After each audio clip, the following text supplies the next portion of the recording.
Salut, c'est Achille, très heureux de vous retrouver aujourd'hui pour une nouvelle vidéo sur Recon Chain Motor News. Bon, alors je vais essayer de faire court aujourd'hui pour éviter le plus possible d'être relou et aussi parce qu'il faut que j'aille me faire couper les poils. Et ouais, il fait super chaud. Là, du côté de chez moi, là, c'est ressenti 44 si vous voulez. Donc voilà, là il faut que je fasse quelque chose.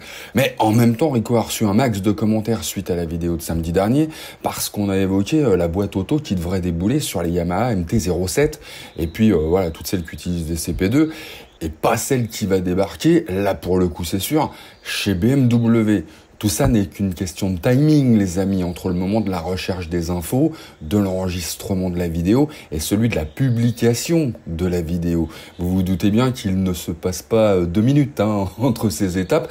Et BMW en a profité juste pour bien nous mettre la loose, pour publier donc son communiqué sur l'ASA. L'ASA, Alors franchement, je suis pas du genre parano, mais quand même, je suis sûr qu'ils ont fait exprès, pour nous miner, tu vois. Non, je blague évidemment, mais quand même, il y a un truc, c'est pas possible, Non, vous croyez pas? Bon, enfin, le fait est que BMW va bien à son tour lancer un embrayage et une boîte de vitesse automatisée, et que je peux pas attendre donc plus longtemps pour vous en parler. Ils appellent ça donc l'ASA pour Automated Shift Assistant, donc les anglophones. Bon, vous apprécierez. Voilà. Donc, entendez par là ASA, l'assistant automatisé de passage de rapport. Et alors, d'emblée, tu comprends à quelle moto il se destine, puisque dans le communiqué, tu peux lire, je cite, « Rouler avec le système Automated Shift Assistant, ASA, donc, devient également plus agréable. La sollicitation du pilote est réduite, ce qui rend la conduite encore plus agréable. » Blabla marketing, quoi. Non mais, pas de reproche, c'est le jeu, les gars. C'est le jeu, ma bonne Lucette.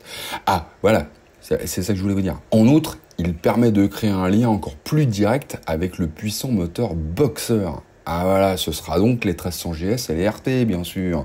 Et pourquoi pas les 90. Voilà. Alors attention, il y a 2 modes. Un mode D qui, du coup, donne un comportement de boîte full automatique au système, et un mode M, manuel, qui, en gros, est un shifter, puisque tu passes les vitesses avec le sélecteur au pied. Sauf que, alors évidemment, la différence avec le shifter, c'est que ça devrait moins cogner que le shifter BMW, qui est pas connu pour être forcément très très doux. Tu vois, enfin, ça arrive que ça cogne un peu, quoi. Bon, ça devrait donc moins cogner, puisque quand même, on a une boîte robotisée en gros là-dessous. Alors oui. Quand tu te penches un petit peu sur la question sans trop rentrer dans la technique, tu as 2 actionneurs électromécaniques qui se chargent donc de débrayer d'un côté et l'autre de passer les rapports à ta place. Et du coup, même en mode manuel, dès que tu descends sous un certain régime, bam, ça rentre un rapport automatiquement pour que tu cales pas. Voilà en gros ce que ça va donner, une espèce de boîte full auto et puis d'un autre côté une sorte de shifter mais qui se comporte en boîte full auto à partir d'un certain moment pour pas que tu cales. Voilà. Bon, les gars, les filles, je sais que pour beaucoup, la boîte de vitesse traditionnelle, le sélecteur, le levier d'embrayage, c'est important. Et je me doute de la réponse, mais je suis quand même pressé de savoir ce que vous en pensez de cette petite histoire. Si ça se généralisait, par exemple, ce que vous en penseriez, quoi. Personnellement, je me dis que si on doit finir par nous imposer la disparition des boîtes manuelles, on va dire, je me dis qu'une solution qui conserve quand même la possibilité de passer les vitesses au pied, c'est pas la pire. En revanche, vous me direz si je me trompe, mais je crois que Honda ne propose même plus l'option de conserver le sélecteur de vitesse sur les motos équipées de DCT, alors que c'était le cas au début. Donc c'est peut-être qu'en fait tout le monde s'en fout au final et qu'on s'habitue à la DCT, ou alors on repasse carrément à la manuelle. Pourquoi pas? Ça aussi, vous pouvez me le dire.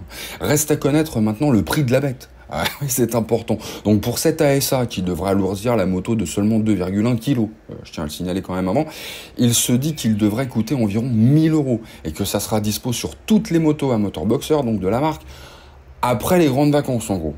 Donc peut-être pour septembre, quoi. Et sur ce les amis, à samedi.